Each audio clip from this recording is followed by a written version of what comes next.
단돈 1,000원짜리 호박을 이것과 같이 먹었더니 줄어들던 근육이 되살아나고 혈관이 깨끗해졌다는 이야기 혹시 들어보신 적 있으신가요? 호박은 그저 국이나 찌개에 넣는 평범한 밥 반찬이라고 생각하셨던 분들 깜짝 놀라셨을 겁니다. 그런데 이게 정말 사실입니다. 여러분, 혹시 호박이라는 이름이 왜 붙었는지 아시나요? 여기서 호는 한자로 오랑캐를 뜻합니다. 즉 호박은 원래 우리 땅에서 자생한 채소가 아니라 먼 나라에서 전해온 작물이라는 의미죠. 호주머니, 호떡 같은 단어들도 이 호에서 비롯됐습니다. 호박은 중국을 거쳐 조선 후기 우리나라에 들어왔습니다. 영양이 풍부하고 재배가 쉬우며 국이나 찜, 전으로 다양한 요리에 활용할 수 있어 당시 왕실은 물론 민가에서도 널리 재배됐습니다. 그리고 세월이 흘러 오늘날까지도 우리의 식탁에서 빠지지 않는 사랑받는 채소가 되었죠. 자, 그렇다면 이렇게 오래도록 사랑받아온 호박에는 과연 어떤 놀라운 효능이 숨어 있을까요? 오늘 영상에서는 호박이 우리 몸에 주는 5가지 건강 효능과 그 효과를 2배로 높여주는 음식, 그리고 꼭 피해야 할 음식까지 모두 알려드립니다. 호박의 대표적인 효능 첫 번째는 혈압 조절입니다. 혹시 혈압이 높다는 얘기를 들었는데 특별한 증상이 없어 그냥 넘어가신 적이 있으신가요? 고혈압은 조용한 살인자라는 별명을 가진 무서운 질환입니다. 초기에는 아무 증상이 없다가도 어느 날 갑자기 뇌졸중이나 심근경색 같은 치명적인 상황을 불러올 수 있죠. 혈압을 안정시키는 핵심 영양소가 바로 칼륨입니다. 칼륨은 몸속 나트륨을 소변으로 배출해 혈관을 편안하게 만듭니다. 나트륨은 소금 속에 들어있는 성분인데 짭짤한 음식을 자주 먹다 보면 혈관이 긴장되고 압력이 올라가게 됩니다. 이럴 때 칼륨이 충분히 들어오면 나트륨이 몸 밖으로 나가면서 혈관 벽의 긴장이 풀리고 혈압이 자연스럽게 내려갑니다. 특히 나이가 들면 신장 기능이 떨어져 나트륨 배출이 잘 되지 않기 때문에 칼륨 섭취가 필수적입니다. 호박 100g에는 약 260mg의 칼륨이 들어있어 하루 반 개만 먹어도 꽤 많은 양을 보충할 수 있습니다. 게다가 수분 함량이 90% 이상이라 혈액을 묽게 만들어 혈액순환에도 도움을 줍니다. 시금치, 토마토, 감자도 칼륨이 많지만 호박은 소화가 잘 되고 자극이 적어 위가 약한 분들에게 특히 좋습니다. 된장국에 넣으면 된장의 나트륨을 칼륨이 보완해주고 볶음 요리는 기름을 적게 써도 맛이 좋습니다. 여름에는 살짝 데쳐 무침으로 먹으면 시원하고 혈압 관리에 효과적입니다. 단 신장질환이 있는 분은 칼륨이 혈액에 쌓여 부정맥이나 심장마비를 일으킬 수 있으니 반드시 의사 상담 후 섭취하시기 바랍니다. 두 번째는 눈 건강 보호입니다. 혹시 요즘 가까운 글씨가 잘 안 보이고 눈이 쉽게 피로해지시나요? 나이가 들면 눈의 수정체와 망막이 서서히 노화되어 이런 증상이 나타나게 됩니다. 심하면 황반변성이나 백내장으로 이어질 수도 있죠. 호박에는 루테인과 베타카로틴이 모두 들어 있습니다. 루테인은 눈의 중심 부인 황반을 보호하고 베타카로틴은 비타민 A로 변해 시력을 유지하고 야맹증을 예방합니다. 비타민 C와 E 같은 항산화 성분도 풍부하게 들어있는데 눈 속 활성산소를 줄여 수정체의 혼탁을 막아줍니다. 미국 안과학회 보고서에 따르면 루테인과 제아잔틴을 충분히 먹은 그룹은 황반변성 위험이 40% 이상 낮았다고 합니다. 호박은 가격이 저렴하고 구하기 쉬워 꾸준히 먹기에도 좋습니다. 기름에 살짝 볶으면 베타카로틴 흡수율이 높아지고 달걀과 함께 부치면 루테인 흡수도 좋아집니다. 특히 전자기기를 많이 쓰는 요즘 하루 한 번 호박 반찬을 챙기는 것만으로도 눈 건강 유지에 큰 도움이 됩니다. 세 번째는 혈당 안정입니다. 당뇨병은 혈당이 지속적으로 높아져 혈관과 장기에 손상을 주는 만성질환입니다. 특히 혈관이 손상되면 심장병, 뇌졸중, 시력 저하, 신장질환 등 전신 건강에 광범위한 영향을 미칩니다. 치료 시기를 놓치면 발의 괴사나 절단 같은 심각한 합병증으로 이어질 수 있죠. 그렇기 때문에 혈당 관리는 단순한 식습관 문제가 아니라 건강 수명을 좌우하는 중요한 과제입니다. 호박은 당 지수가 매우 낮아 섭취 후 혈당이 급격히 오르는 것을 막아주는 혈당 친화형 채소입니다. 특히 100g당 약 20칼로리로 열량이 낮아 체중 관리에도 유리합니다.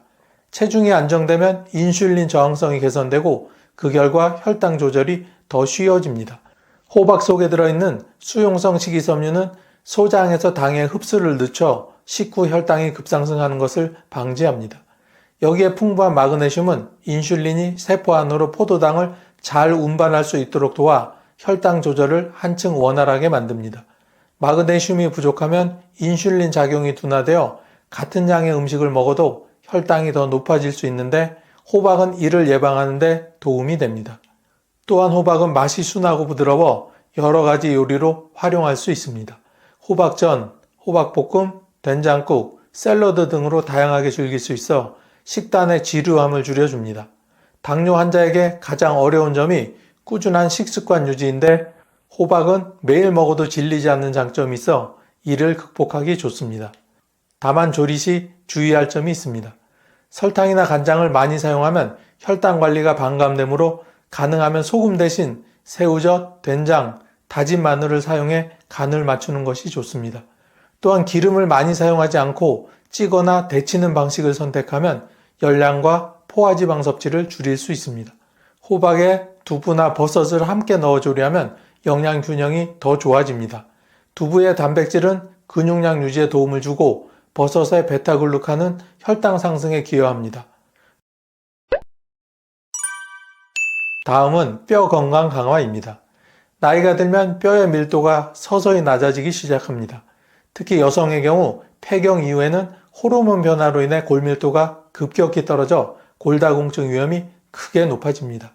골다공증은 뼈가 약해져 작은 충격에도 쉽게 부러지는 질환으로 골절 후 회복이 더디고 거동 불편으로 근육이 줄어들어 전신 건강에 급격히 나빠지게 됩니다. 세계보건기구에서는 50세 이상 성인의 칼슘 하루 권장량을 약 1200mg으로 권고하고 있습니다.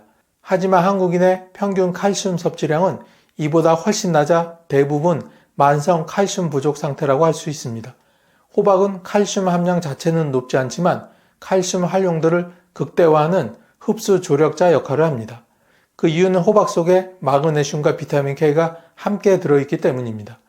마그네슘은 칼슘이 뼈로 잘 흡수되도록 돕고 비타민 K는 칼슘이 뼈 속에 머물게 하여 배출되지 않도록 유지시킵니다. 결국 뼈 건강은 칼슘 하나만 잘 먹는다고 되는 것이 아니라 이렇게 칼슘, 마그네슘, 비타민 K, 삼총사가 조화를 이루어야 잘 지킬 수 있습니다. 또한 호박은 섬유질이 부드럽고 수분이 많아 치아가 약하거나 소화력이 떨어진 어르신들도 부담 없이 먹을 수 있습니다. 칼슘이 충분하면 뼈만 튼튼해지는 것이 아니라 치아 건강에도 좋고 근육 수축과 신경 전달 기능이 안정됩니다. 반대로 칼슘이 부족하면 쉽게 피로해지고 근육 경련이 잦아질 수 있습니다.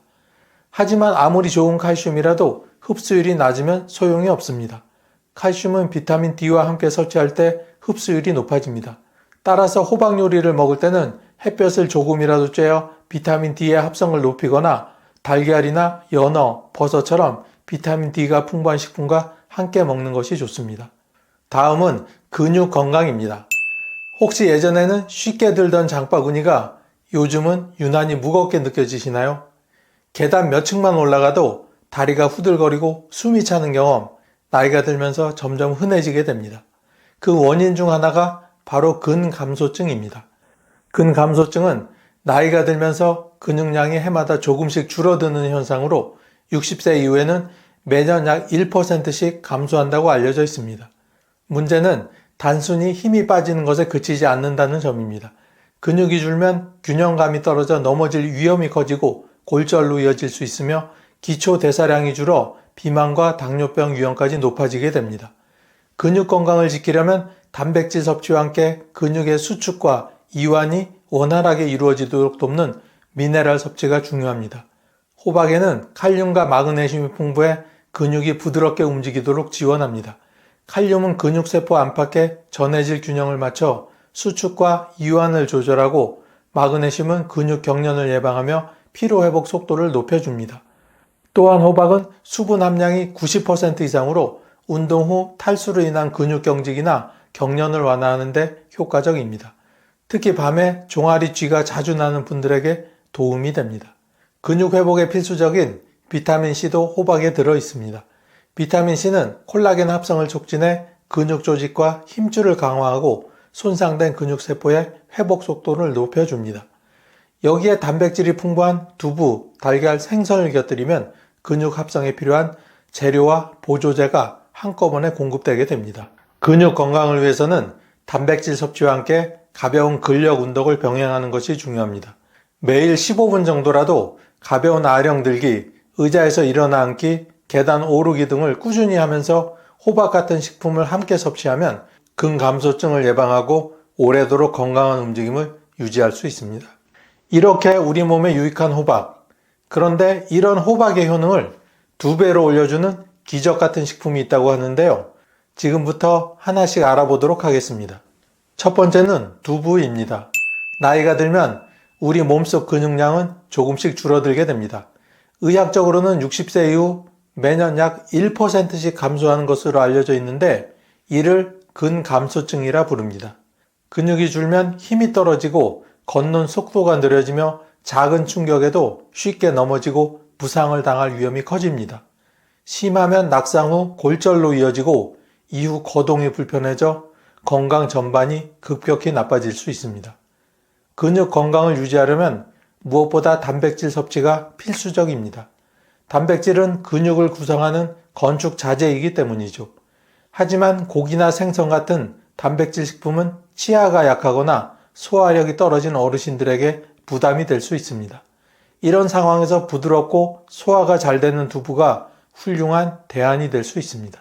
두부는 콩 단백질로 만들어져 지방 함량이 낮고 위에 부담을 주지 않습니다. 특히 두부 속 단백질은 필수 아미노산이 균형 있게 들어있어 근육 합성에 무엇보다 유리합니다. 필수 아미노산은 우리 몸에서 스스로 만들 수 없기 때문에 반드시 음식으로 섭취해야 하죠. 그 중에서도 두부에는 류신이라는 성분이 풍부합니다. 류신은 근육 단백질 합성을 촉진하는 스위치 역할을 하며 운동을 하지 않더라도 일정량 섭취하면 근육 유지에 도움이 됩니다. 나이가 들수록 류신 필요량은 늘어나는데 두부 한 모만 먹어도 상당량을 채워줄 수 있습니다. 호박과 두부를 함께 먹으면 시너지 효과가 큽니다. 호박 속 칼륨과 마그네슘이 근육의 수축과 이완을 원활하게 하고 비타민C가 단백질 합성을 도와 회복 속도를 높여주게 됩니다. 쉽게 말해 두부가 근육의 벽돌이라면 호박은 그 벽돌을 단단하게 붙잡아주는 시멘트와 같은 역할을 합니다. 조리법도 다양합니다. 호박 두부국은 부드럽고 따뜻해 아침 식사로 좋으며 호박 두부 조림은 간장을 적게 쓰고 마늘과 파를 넣어 담백하게 조리하면 저염식으로 맛도 좋습니다. 하루 단백질 권장량은 체중 1kg당 약 1g입니다. 예를 들어 체중이 60kg이라면 하루 60g의 단백질이 필요합니다. 두부 한 모에는 25에서 30g 정도의 단백질이 들어있으니 나머지는 달걀, 생선, 콩류 등으로 채우면 됩니다. 호박과 함께 먹을 때는 기름을 많이 쓰지 않고 간을 약하게 해서 드시는 것이 장기적으로 건강에 좋습니다. 두 번째는 연어입니다. 우리 몸속의 혈관은 생명줄과도 같습니다. 머리끝부터 발끝까지 산소와 영양을 공급하는 도로이자 노폐물을 회수하는 통로가 되죠. 하지만 나이가 들수록 혈관벽에 콜레스테롤과 중성지방이 쌓여 점점 좁아지고 탄력을 잃게 됩니다. 이런 상태를 동맥경화라고 하며 심근경색과 뇌졸중 같은 치명적인 질환의 원인이 되기도 합니다. 혈관을 깨끗하게 지키려면 무엇보다 혈관 속 기름기를 줄이고 염증을 완화하는 것이 핵심입니다. 이때 강력하게 추천하는 식품이 바로 연어입니다. 연어에는 오메가3 지방산이 풍부하게 들어있습니다. 오메가3는 혈중 중성지방을 낮추고 혈액을 묽게 만들어 혈전 생성을 억제합니다. 또한 혈관벽의 염증을 완화해 혈액이 원활하게 흐르도록 돕습니다. 연어 속 오메가3는 EPA와 DHA 형태로 존재합니다. EPA는 혈관 속 기름기를 줄이고 혈전 생성을 억제하는 역할을 하고 DHA는 뇌세포와 신경세포를 건강하게 유지시켜 기억력과 집중력 향상에 도움을 줍니다. 즉 연어 한 점에는 심장과 뇌 건강을 동시에 지키는 이중 효과가 담겨 있는 셈입니다. 연어에는 붉은색을 띠게 하는 색소 성분 아스타잔틴도 풍부하게 들어있습니다. 아스타잔틴은 강력한 항산화 작용을 하는데 그 힘이 비타민 E의 500배, 비타민 C의 6000배에 달합니다. 이 성분은 혈관의 노화를 늦추고 활성산소를 제거해 세포 손상을 예방합니다. 호박과 연어를 함께 먹으면 혈관 건강 시너지가 훨씬 커지게 됩니다. 호박 속 칼륨이 나트륨을 배출해 혈압을 낮추고 연어의 오메가3가 혈관 속 기름기를 청소하는 이중 청소 효과가 나타납니다. 연어는 주 2, 3회 한 번의 손바닥 크기, 그러니까 약 100에서 120g 정도 섭취하는 것이 이상적입니다. 단 혈액 응고제를 복용 중이거나 수술 예정인 분은 의사와 상의 후 섭취해야 안전합니다. 세 번째는 멸치입니다. 노년기에 접어들면 뼈 건강이 점점 위태로워집니다. 뼛속 칼슘이 서서히 빠져나가면서 강도가 약해지고 작은 충격에도 쉽게 골절이 생기는 골다공증 위험이 커지게 됩니다. 골절이 한 번 발생하면 회복이 더디고 장기간 거동이 불편해지면서 근육이 빠르게 줄고 전신 건강이 급격히 나빠지는 악순환에 빠질 수 있습니다. 뼈를 튼튼하게 유지하려면 칼슘을 충분히 섭취하는 것이 가장 기본입니다. 하지만 한국인의 평균 칼슘 섭취량은 여전히 권장량에 크게 미치지 못하는 게 현실입니다. 이런 칼슘 부족을 효과적으로 채워줄 최고의 식품이 바로 멸치입니다. 멸치는 10g만 먹어도 우유 한 컵에 해당하는 양의 칼슘을 섭취할 수 있을 정도로 칼슘 함량이 매우 높습니다. 하지만 칼슘만 먹는다고 해서 뼈 건강이 완성되는 것은 아닙니다. 칼슘이 빠르게 잘 흡수되려면 마그네슘과 비타민 D가 필수적입니다. 마그네슘은 칼슘이 뼛속으로 잘 들어가도록 돕고 비타민 D는 칼슘이 뼈에 머물게 하여 배출되지 않도록 유지합니다. 게다가 햇볕을 쬐면 체내에서 비타민 D 합성이 촉진되어 멸치 속 칼슘 흡수율이 더욱 높아집니다. 여기에 호박을 곁들이면 효과가 배가 됩니다. 호박 속 마그네슘이 멸치의 칼슘 흡수를 돕고 부드러운 식감이 멸치의 비린 맛을 줄여줍니다. 특히 호박 멸치볶음이나 호박 멸치찌개는 뼈와 건강을 동시에 챙길 수 있는 훌륭한 메뉴입니다. 성인의 하루 권장 칼슘 섭취량을 멸치 30g이면 거의 충족할 수 있지만 멸치는 나트륨 함량이 높아 주의가 필요합니다. 데치거나 조리할 때 간을 약하게 하면 나트륨 섭취를 줄일 수 있습니다. 결론적으로 멸치는 뼈 건강을 지키는 칼슘의 제왕이지만 호박과 함께 조리하면 칼슘 흡수율이 높아져 골다공증 예방에 훨씬 효과적입니다. 이 조합을 꾸준히 식단에 포함시키면 노년기에도 튼튼한 뼈와 건강한 움직임을 유지할 수 있습니다. 자, 어떤가요? 호박의 효능이 생각보다 무궁무진하죠. 하지만 이렇게 좋다고 해서 무작정 많이 드셨다간 오히려 탈이 날 수 있으니 적당량을 드시는 게 좋습니다. 특히 다음에 소개할 식품들과는 가급적 같이 드시지 않는 것이 건강에 도움이 됩니다. 첫 번째는 양파입니다. 호박은 부드럽고 수분이 많아 위가 약한 분들도 부담 없이 먹을 수 있는 채소입니다. 그런데 여기에 생양파를 곁들이면 이야기가 달라집니다. 양파에는 알리신과 다양한 유황 성분이 풍부하게 들어있습니다. 이 성분들은 강력한 항균, 항염 작용을 하고 혈액순환을 돕는 장점이 있습니다. 하지만 이런 강한 화합물은 위 점막을 자극할 수 있습니다. 특히 양파 특유의 매운맛은 프로스타글라딘이라는 물질의 생성을 촉진해 위산 분비를 늘리는데 이는 위염이나 위궤양이 있는 분들에게 속쓰림, 복부팽만, 통증을 유발할 수 있습니다. 또한 양파에는 푸르탄이라는 수용성 섬유질이 들어있습니다. 이 성분은 위에서 잘 분해되지 않고 대장에서 발효되면서 가스를 많이 생성해 복부팽만감과 잦은 방귀를 유발합니다. 위가 예민한 분들이 호박과 생양파를 함께 먹으면 부드러운 호박이 주는 장점이 상쇄되게 되고 오히려 소화불량이 심해질 가능성이 매우 높아집니다. 그렇다고 양파를 완전히 포기할 필요는 없습니다. 충분히 익혀서 드시면 황화합물이 분해되어 매운맛과 위 자극이 줄어듭니다. 예를 들어 호박과 양파를 된장국에 넣어 오래 끓이거나 볶음 요리에 넣어 부드럽게 조리하면 두 채소가 모두 위에 부담 없이 소화됩니다. 결론적으로 위 건강이 약하거나 소화 장애가 있는 분은 생양파와 호박의 조합은 피하고 반드시 익혀서 부드럽게 조리하는 습관을 들이는 것이 효과적입니다. 두 번째는 바나나입니다. 호박은 칼륨이 풍부한 채소입니다. 칼륨은 나트륨을 배출해 혈압을 낮추는 좋은 역할을 하지만 신장 기능이 약한 분들에게는 과부하가 생길 수 있습니다. 바나나 역시 칼륨 함량이 매우 높은 과일입니다. 100g당 358mg의 칼륨이 들어있어 호박과 바나나를 한 끼에 함께 먹으면 칼륨 섭취량이 단번에 높아지게 됩니다. 신장이 제 기능을 하지 못하면 칼륨이 혈액에 쌓이는 고칼륨 혈증이 생길 수 있고 이는 손발저림, 근육 약화, 심하면 부정맥과 심장마비를 유발할 수 있습니다. 또 바나나는 당분이 많아 혈당을 빠르게 올립니다. 당뇨를 가진 어르신이 호박 요리 후 바나나를 후식으로 드시면 혈당이 급격하게 상승할 수 있습니다.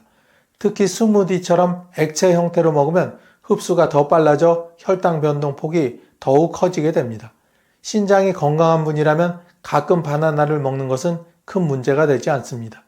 하지만 호박처럼 칼륨이 많은 식품과는 드시지 않는 것이 좋습니다. 대체 과일로는 칼륨 함량이 낮은 사과나 배, 복숭아를 드시는 것이 훨씬 유리합니다. 다음은 치즈입니다. 호박은 비타민, 수분, 항산화 성분이 풍부해 노화를 늦추는데 좋은 채소입니다. 하지만 여기에 치즈를 자주 곁들이면 오히려 노화를 촉진할 수 있습니다. 치즈는 칼슘과 단백질이 풍부하지만 포화지방 함량이 매우 높습니다. 포화지방은 혈관에 콜레스테롤을 쌓아 동맥경화를 일으키고 혈액순환을 방해합니다. 혈액순환이 나빠지면 피부와 장기에 산소와 영양이 제대로 공급되지 않아 세포 노화가 빨라지게 됩니다. 또 치즈는 나트륨 함량이 높아 체내 수분을 빼앗고 혈관벽을 딱딱하게 만들어 혈압을 올리게 됩니다. 가공 치즈에는 보존제, 유화제, 산화방지제 같은 첨가물이 들어있는데 이들은 활성산소 생성을 촉진해 피부주름, 기미, 탄력 저하뿐 아니라 관절염과 치매 같은 노인성 질환 위험도 높이게 됩니다. 물론 치즈를 완전히 끊을 필요는 없습니다. 지방과 나트륨 함량이 낮은 저지방 모짜렐라나 리코타 치즈를 가끔 소량 곁들이면 칼슘 보충에 도움이 됩니다. 하지만 호박 요리와 함께 먹는 것은 줄이고 대신 두부나 아보카도, 견과류처럼 건강한 단백질과 지방을 공급하는 식품을 함께 먹는 것이 오히려 좋습니다.